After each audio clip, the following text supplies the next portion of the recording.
I came to my late husband's accountant to sign the final tax return, but he went quiet in a way that had nothing to do with numbers and said, "Mrs. Hartwell, are you aware that your husband had a second business registered in your name?" There were accounts I had never opened, contracts I had never signed, and a company I had never heard of, and everything in it, legally, was mine. My name is Paula Hartwell.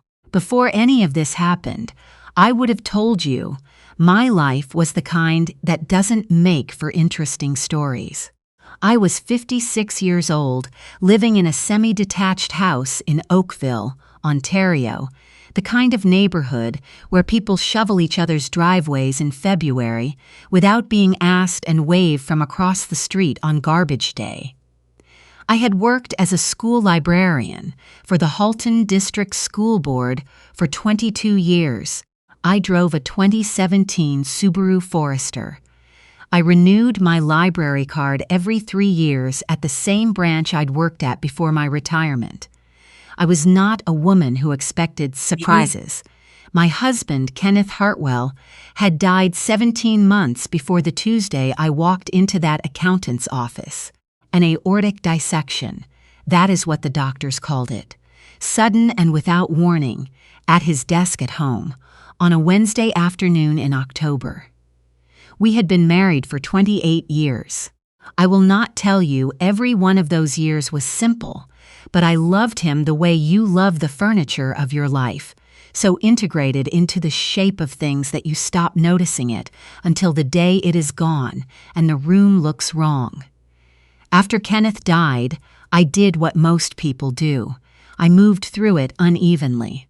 There were good weeks, and then a Tuesday in February that knocked me flat for no particular reason. I kept his reading glasses on the kitchen windowsill because moving them felt like a decision I wasn't ready to make. The accountant's name was Stuart Fong. He had done our personal taxes for 11 years. I had called his office in March to let him know Kenneth had passed, and we had agreed to meet in April to file the final return together.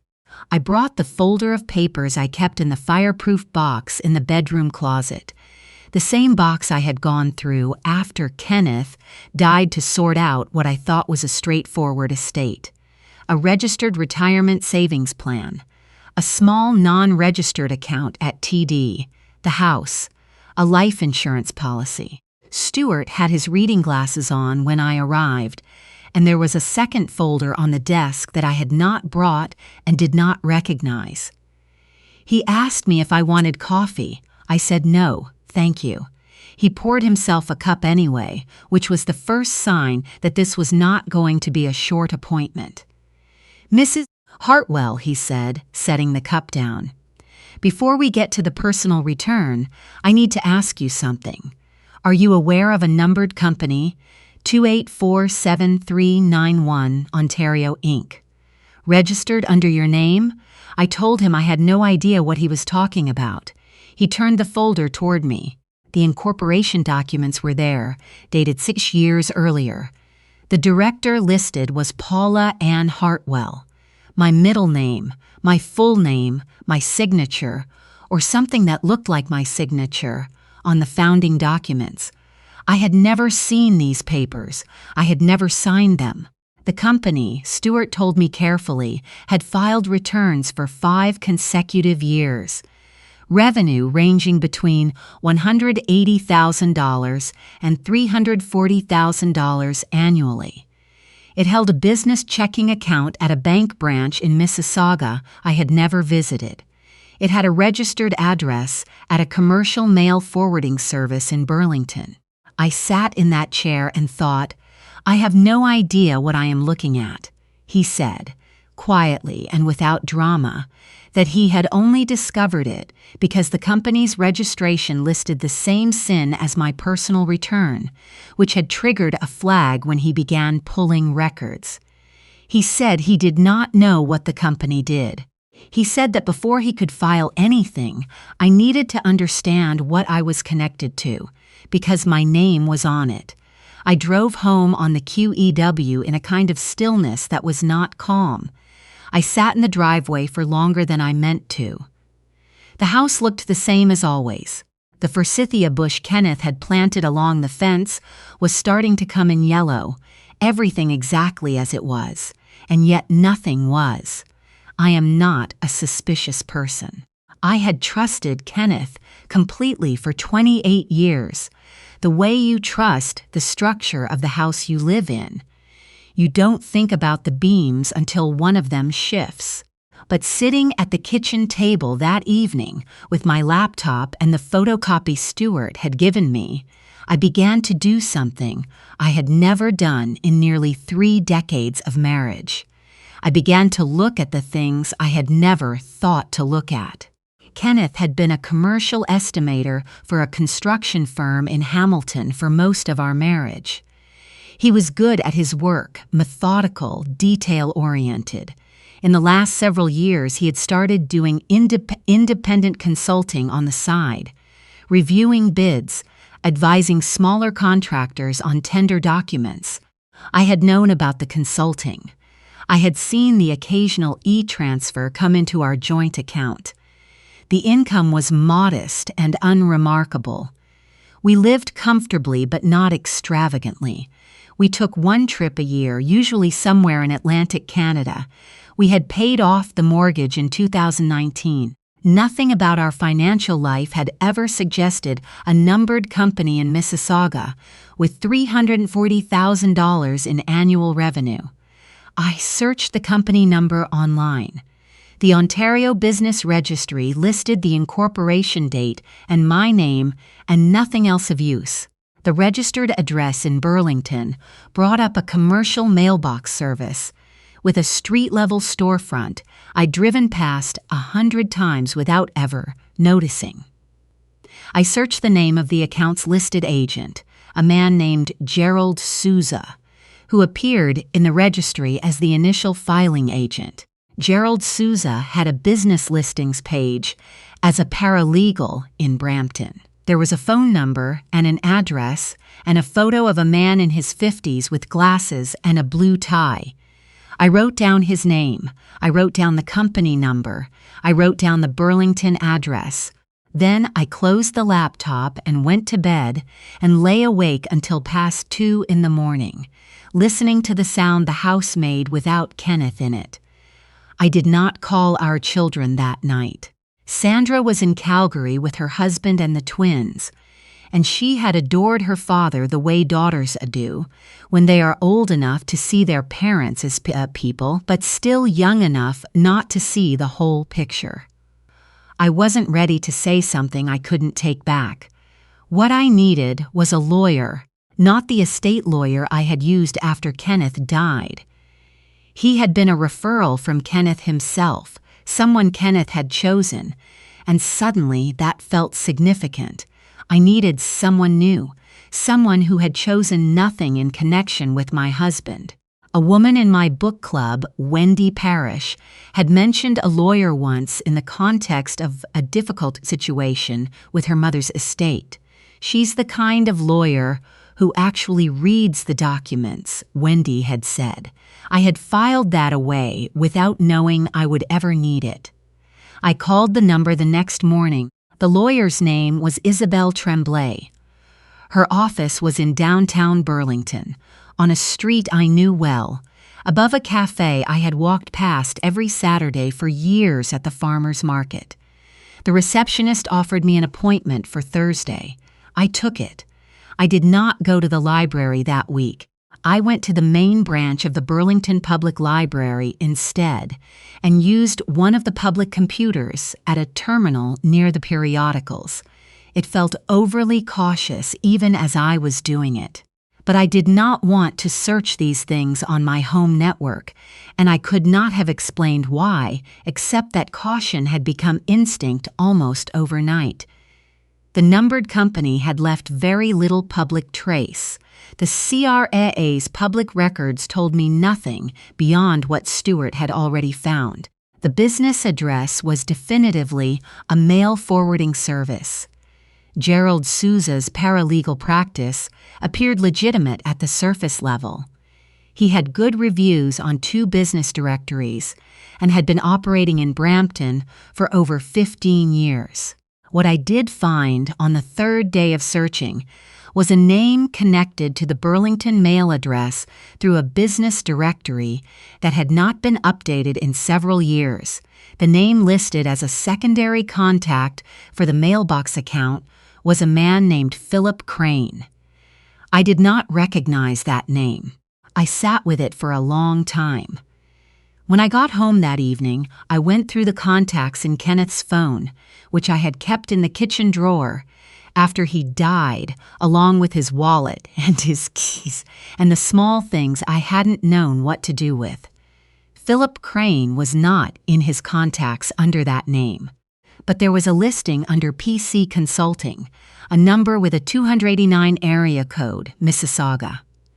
I wrote down the number. I did not call it. Isabel Tremblay's office was exactly what I needed it to be. Clean, unpretentious, a small bookshelf along one wall with binders, and a row of fiction I had not expected. She was in her mid-40s, Quebecois Canadian, with dark hair worn back, and the particular kind of focused attention that made you feel like your words were landing somewhere that mattered. I laid everything out for her in order. The accountant's discovery, the incorporation documents, my name, my signature, the company I had never agreed to, the Burlington mailbox, Philip Crane, the number in Kenneth's phone. She listened without interrupting. When I finished, she was quiet for a moment. Then she asked whether Kenneth had ever mentioned Philip Crane by name. He hadn't, not once. She asked whether the consulting income I had known about had ever come from sources I couldn't name.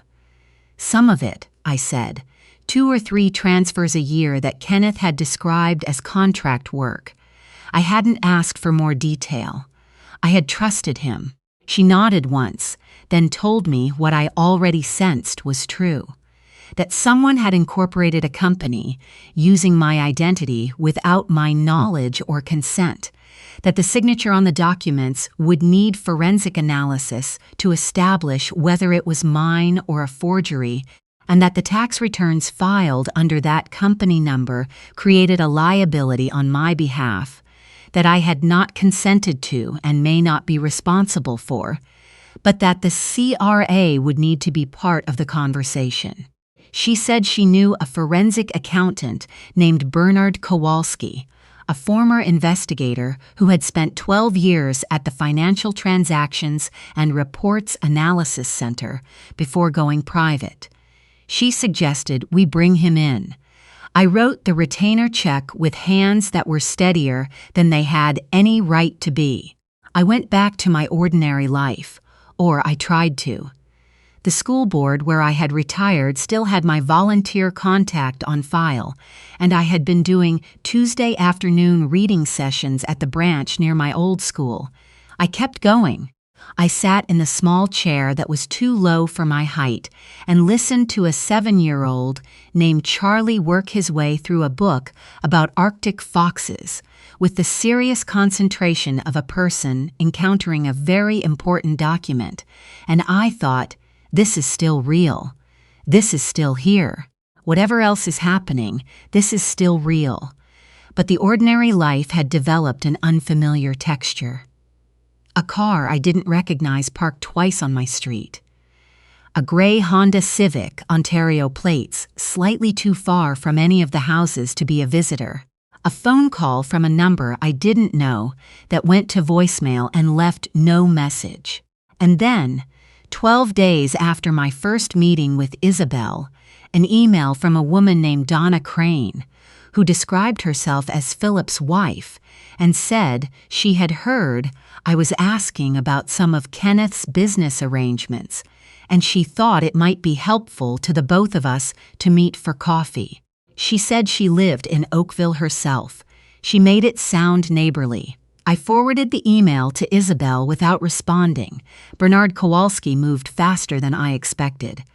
Within a month, he had traced the operating history of 2847391 Ontario Inc. The company had functioned for 5 years as a pass-through for subcontract payments in the construction sector.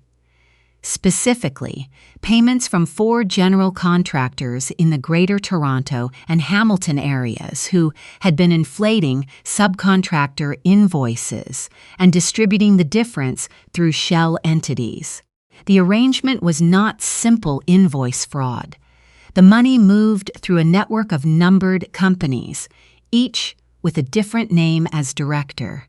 My name and identity had been used for one tier of that network, the mid-level tier, because, and this was the part that took me the longest to sit with, a 56-year-old retired school librarian with no criminal history and no red flags was the ideal cover. Someone the CRA was least likely to look at twice. Kenneth had not built the network, Philip Crane had. But Kenneth had provided Philip with access to my identity documents, my social insurance number, my signature, our home address, without telling me whether he had understood the full scope of what Philip was doing.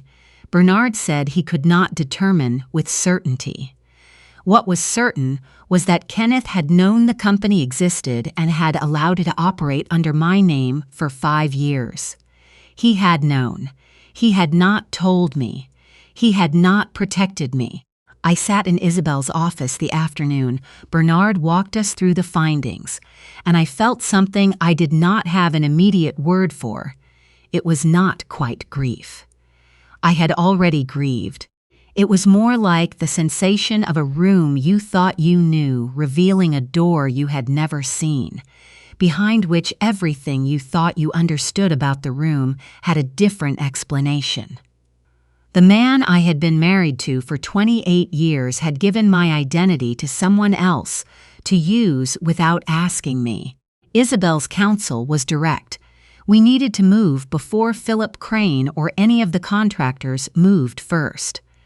My position as an unknowing identity theft victim was strong, but it required us to establish it clearly and quickly before any investigation named me as a participant rather than a subject. The plan had 2 parts. First, Isabel would contact the CRA Enforcement Disclosures section voluntarily, establishing me as a cooperative party who had discovered the fraudulent use of her identity and was coming forward before any formal audit was triggered. Voluntary disclosure under these circumstances, she explained, was a documented protection. It placed me ahead of the investigation rather than inside it. Second, she would file a complaint with the Ontario Provincial Police Financial Crimes Unit, establishing a formal record that I had been a victim of identity fraud. That record would matter if Philip Crane's lawyers ever tried to suggest I had benefited knowingly. It was not a perfect situation, but it was clean and legal, and it moved first. The night after Isabel filed the voluntary disclosure, I made myself a cup of tea and sat on the back porch in the dark for a while. The neighborhood was quiet the way Oakville gets quiet in the spring, not emptily quiet but settled. A neighbor's dog barking 2 streets over, someone pulling into a driveway. I thought about Kenneth. I thought about 28 years. I thought about the forsythia along the fence that he had planted, and that was now coming in yellow whether or not any of this had happened. I had done something that could not be undone. There was something frightening about that, and also something that felt, against all logic, like solid ground. The call came on a Saturday morning. The voice was warm, almost folksy, the accent lightly Northern Ontario. He said, "Paula, just my name," with the particular ease of someone who thought using your first name was a form of access. "My name is Philip Crane. I think we should talk." He did not pretend we hadn't both been aware of each other for weeks. He said that Kenneth had been a good man in a difficult position, and that what had happened with the company was something they had both agreed to in order to protect a set of business relationships that were more complicated than they looked from the outside. He said the arrangement had been structured in my name because it was a cleaner structure. He said that phrase, cleaner structure, with no apparent awareness of what it revealed. I asked him what he wanted. He said he wanted to find a solution that didn't involve the government, because once governments got involved, nobody got anything except lawyers' bills and headaches. He said there was a number, he said, that would reflect the value of what my cooperation was worth, and that would allow everyone to move forward without any more disruption. I asked him to clarify. Was he offering to pay me to withdraw from my cooperation with the CRA? He paused. He said he was offering a settlement for the inconvenience. I said I had a lawyer and that all further communication should be directed to her office. The silence before he responded lasted about 4 seconds. Then he said, "Paula, I understand you're upset, but you need to understand what you're actually holding here. There are people involved in those contracts who are not patient men." Kenneth understood that. That's part of why he made the decisions he did. I'd hate for you to be in a position where that becomes your problem. I ended the call. Then I sat down on the kitchen floor, not the chair, the floor, and stayed there for about 5 minutes because my legs were not entirely reliable. When I called Isabel, she was unsurprised. "He's fishing," she said. "He called you directly because he doesn't yet know exactly what we've disclosed or how much documentation we have.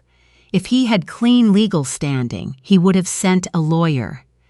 The personal call is a tell. She told me to write down every word of the conversation from memory immediately and send it to her in an email. I did. 2 days later, through Isabel's office, a lawyer named Kevin Ashford made contact on Philip Crane's behalf, requesting an informal conversation about the company's historical operations. Isabel declined with the particular politeness that is itself a form of firmness. That week, I drove to my daughter Sandra's in Calgary. I told her only that I was dealing with complicated estate matters and needed to see my grandchildren for a few days. I sat on her kitchen floor with the twins, who were 3 and completely indifferent to the adult world's difficulties, and I let myself be a grandmother for 4 days before I flew back to face the rest of it. When I returned, there was a container of soup on my front step, chicken and vegetable, from my neighbor across the street, June Whitaker, with a note that said, "Thinking of you." June was in her 70s and had lived in that house since before Sandra was born. I stood on the step holding that container and felt my eyes go before I'd realized they were going to. Then I went inside and called Isabel. There was also an email from Kenneth's brother, Warren Hartwell. Warren lived in London, Ontario. He and I had always been cordial in the careful way of people who are family by marriage, and would not have naturally found each other otherwise. He had come to the funeral and stayed one night and left. I had not heard from him in 6 months. The email was warm, warmer than it had any occasion to be. He said he had been thinking about me. He said grief was hard, and he was sorry he hadn't been more present. He said he had some things he wanted to talk about, some of Kenneth's affairs he thought he might be able to help clarify. He said he'd love to come down for a visit. I read it twice. Then I forwarded it to Isabel with a single line. "I believe this is connected to Philip Crane." She called within the hour. She was not surprised. Philip Crane had known Kenneth for over 15 years through the construction networks. Warren Hartwell had been on the periphery of some of those same networks, not as a principal, but as someone who knew people and occasionally smoothed things over. Sending Warren was a softer approach than a direct phone call.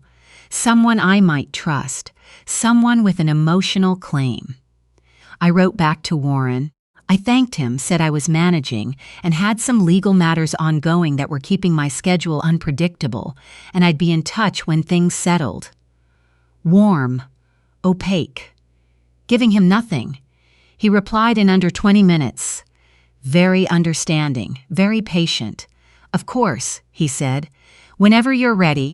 The speed told me everything. He had been waiting beside his phone. I did not reply again. I had started seeing a therapist in those weeks at Isabel's quiet suggestion.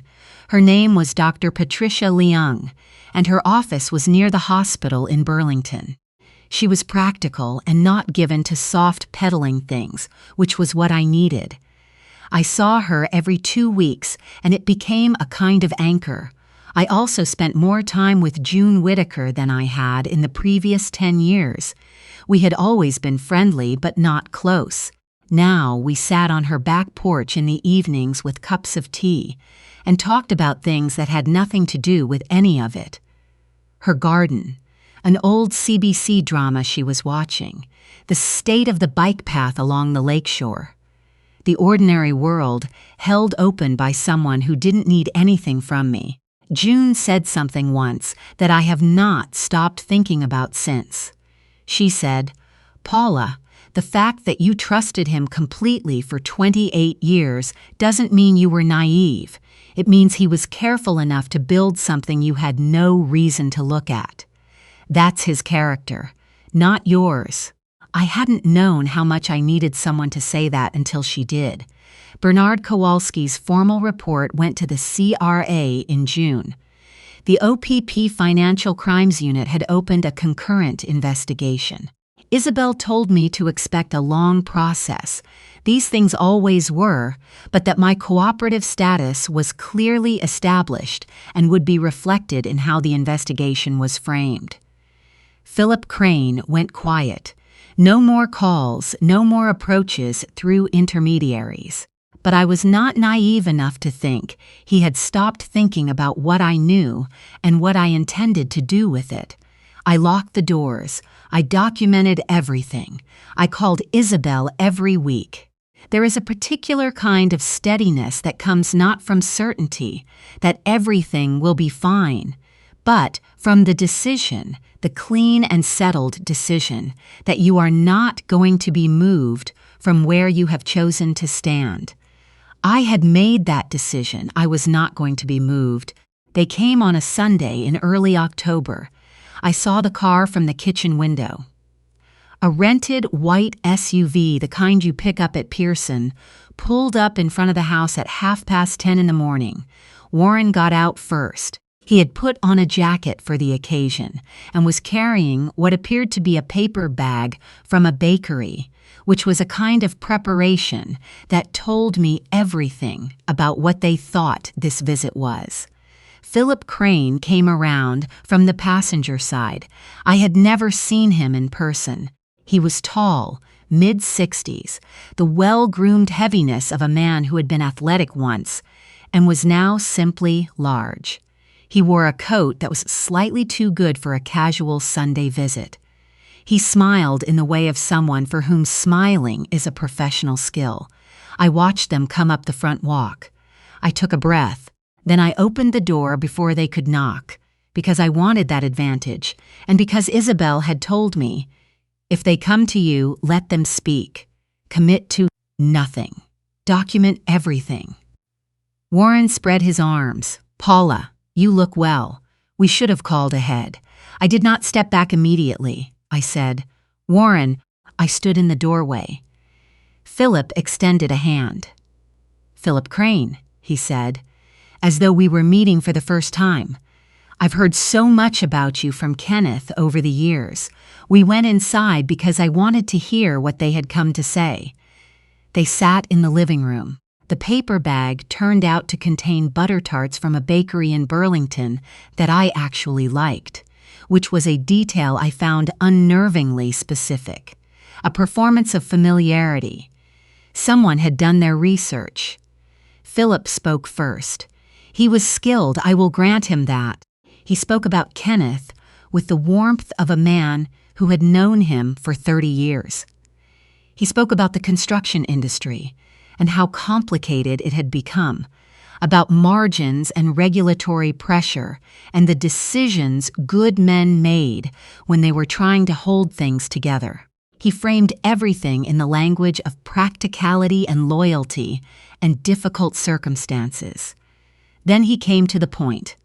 "Paula," he said, "the company that was set up in your name, I want you to understand that was a decision Kenneth made because he trusted you.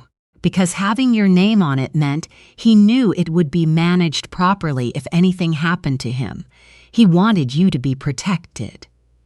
Warren nodded on cue. "He really did, Paula. He talked about that." I looked at them both. I thought about a paralegal named Gerald Souza filing incorporation documents with my forged signature. I thought about 5 years of tax returns I had never authorized. I thought about Philip Crane on the phone telling me that Kenneth had understood how things work and had made his decisions accordingly. I thought about cleaner structure. "What I'd like to understand," I said, "is what you're asking me to do." Philip shifted in his chair, just slightly, but I noticed. He said that the voluntary disclosure I had filed with the CRA was creating a problem for a number of people who had nothing to do with my situation. That there were parties in the contractor network whose livelihoods were at stake, who had family, who were not the architects of anything, and who would suffer disproportionately if a full investigation proceeded. He was asking me to withdraw. He said, "I want to be honest with you. There is a number we could offer that would reflect the inconvenience you've experienced and allow you to walk away from this whole process with your name clear and your future secure." "And if I don't," I said. He looked at me steadily. He said, "Paula, I think you should consider what it means to have your name associated with 5 years of corporate returns you claim you never authorized. The CRA's cooperation agreements are not unconditional. Things can be framed in different ways depending on what information is or isn't available." He was threatening to reframe me as a knowing participant if I didn't cooperate. Warren added quietly that he didn't want to see me go through anything difficult, that Kenneth wouldn't have wanted that there was an easier path here if I was willing to take it. I stood up. "I appreciate you both coming," I said. "Please direct all further communication to my lawyer's office. I'll let her know you visited." Philip's composure held, but something behind it shifted. Not dramatically, he was too controlled for that, but the pleasantness became something with edges. He stood. He said, "Paula, I hope you'll think carefully. These situations have a way of becoming more complicated than people expect." "Possibly," I said, "but that's mine to manage." They left. I locked the door and stood in the hallway for a while with my back against it. The butter tarts were still on the coffee table. I picked them up, went to the kitchen, and put them directly into the green bin. Then I picked up my phone and called Isabel and told her, word by word, exactly what had been said in my living room. I was not going to be reasonable with people who had decided I was a resource to be managed. The formal investigation moved the way these things do. Slowly, with long stretches of nothing punctuated by sudden requirements for documentation, signatures, meetings in offices with fluorescent lighting, and too many people at the table. Isabel guided me through all of it. Bernard Kowalski's records were extensive and precise. The OPP Financial Crimes Unit shared findings with the CRA. In March, federal prosecutors became involved. I was interviewed twice by investigators. I answered every question truthfully. The truth was the only thing I had that was unambiguous. My forensic signature analysis came back in February. The signature on the incorporation documents was not mine. The variance in pen pressure and letter formation was inconsistent with any sample of my actual signature across 30 years of documentation. Gerald Souza's paralegal practice was separately investigated. He claimed he had received the incorporation instructions and documentation by courier and had never met the client in person. That claim was neither confirmed nor refuted, but it placed him in a position of considerable legal discomfort. Philip Crane was served with a notice of investigation in April. His lawyers, 2 of them, issued a public statement saying he intended to cooperate fully. Isabel read me the statement over the phone with the particular dryness of someone who has read many such statements. Warren Hartwell was interviewed as a material witness. He had known about the company. Emails recovered from Kenneth's laptop showed Philip had kept Warren informed as a peripheral buffer, someone who could manage family-side concerns if they arose. When shown those emails, I was told Warren had become very quiet and asked for a glass of water. I did not know what to do with that information except file it away. The formal finding came on a Wednesday, which I remember because I was in the middle of a reading session at the library when Isabel called, and I had to excuse myself to take the call in the hallway. Paula Hartwell was identified as a victim of identity fraud and an unknowing third party to the numbered company's operations. There was no evidence of knowing participation or benefit. My cooperative status was noted and protected. I stood in the library hallway in Oakville, Ontario, and held my phone with both hands and felt the weight of what had been held in my chest for 11 months begin very slowly to release. The relief was large and complicated. Being cleared is not the same as being whole. It is not the same as having the husband you thought you knew. It is not the same as 28 years carrying the meaning you had given them. But the truth was on record now in a federal document, and the truth, after 11 months of uncertainty, felt like something I could finally stand on. Philip Crane was charged in June, fraud over $5,000, conspiracy, money laundering, and 2 counts related to identity document misuse. There were 4 co-accused, 2 of them principals in the contractor network. His lawyers began negotiating immediately, which the prosecutors said was expected given the volume of documentary evidence. Gerald Souza faced a separate professional conduct review from the Law Society of Ontario regarding the unauthorized practice of incorporation services. Warren was not charged. His involvement, while informed, had not reached the threshold of active participation under the criminal code, but he was named in the civil recovery proceedings as a recipient of funds traceable to the scheme, a total of approximately $47,000 in payments over 4 years, described at the time as consulting fees. He called me once. After the proceedings were public, I let it go to voicemail. His message was brief and careful, the voice of a man who had been advised by his own lawyer on exactly what to say. He said he was sorry. He said he hoped I could understand the position he had been in. I deleted the message. Whatever position he had been in, he had chosen it. That was not something I was being asked to manage for him.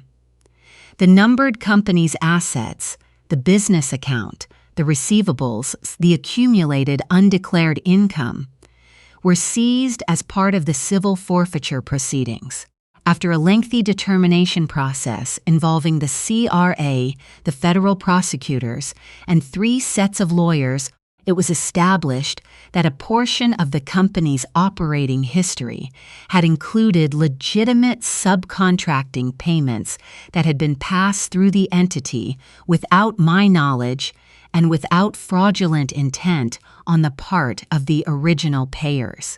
Those amounts, once the criminal proceeds were separated out, represented income that the CRA, after accounting for the tax returns that should have been filed and applying a penalty adjustment for the circumstances, determined had accrued to the legal account holder. The amount was $83,000. I want to be honest about what I felt when Isabel told me the final number. I did not feel wealthy. I felt the particular weight of money that came attached to something painful, money that existed because someone had decided my name and my trust were useful raw materials. There was grief in it. There was anger in it, quieter now than it had been in those early weeks, but still present, a low and steady hum. But I was not going to pretend the money wasn't there, and I was not going to be careless with it or distribute it from guilt to people who had no claim on it. I donated a portion to Halton Women's Place because it seemed right. I kept the rest in a separate account, separate from everything that had Kenneth's name on it, separate from the estate. It was mine in a way that felt important to maintain clearly. I left the volunteer reading sessions not by choice. I kept doing those, but I enrolled in a community legal education program at the Burlington Public Library, helping people understand their rights in financial and estate situations. It turned out that 22 years of teaching people to navigate information systems is useful when the information in question involves the Ontario Business Registry and CRA disclosure procedures. I spent one Saturday morning a month there. It was the most useful I had felt since before Kenneth died. Sandra came down from Calgary in July with the twins and her husband, and we spent a week together. I told her the full story over 3 evenings. She was quiet for a long time after each one. She was angry at her father in the clean, clear way of someone who loves you enough to be angry on your behalf rather than defending the person who hurt you. I let her be angry. I didn't try to soften Kenneth's choices or give them better motives than I had evidence for. I just told her what I knew and let her sit with it, the way I had learned to sit with difficult things. By the time she left, something had shifted. She called more often. Not about any of this. About ordinary things. How the twins were doing in their new daycare. A show she thought I'd like. A question about a recipe she was trying. Small things, but steady. We were building something between us that we hadn't had before, and it felt like one of the few real gifts that had come from a year I had not chosen. June Whitaker and I started walking the Lakeshore Path on Thursday mornings. 2 kilometers, sometimes 3, depending on the weather. In November, we walked in rain and decided that was fine. In January, we walked in snow and decided that was also fine. We talked about everything and nothing. She told me about her late husband, who had died 12 years before, and the first winter after. I told her about Kenneth, not all of it, but enough. There was something in those walks. The particular freedom of conversation that doesn't need to land anywhere, that is allowed to just be, that I had not had in years and hadn't known I was missing. Dr. Leung and I continued meeting, monthly now rather than bi-weekly. The sessions had become less about managing a crisis and more about understanding some longer patterns. The ways I had organized my life around accommodation, the things I had accepted without asking whether they deserved to be accepted. That work was slow and occasionally uncomfortable, and I would not have given it up. In September, Philip Crane pleaded guilty to 2 of the 4 charges. The plea agreement included a sentencing recommendation of 5 years and civil forfeiture of assets totaling $1.2 million, including properties in Mississauga and Barrie, business accounts, and a vehicle. I read the plea document that Isabel forwarded me at the kitchen table with a cup of tea. I read it carefully, all 23 pages.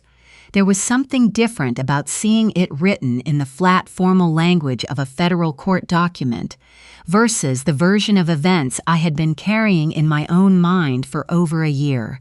Facts enumerated, attributed, sourced, signed. This had happened. These were the choices that had been made. It was not my memory of events. It was the record.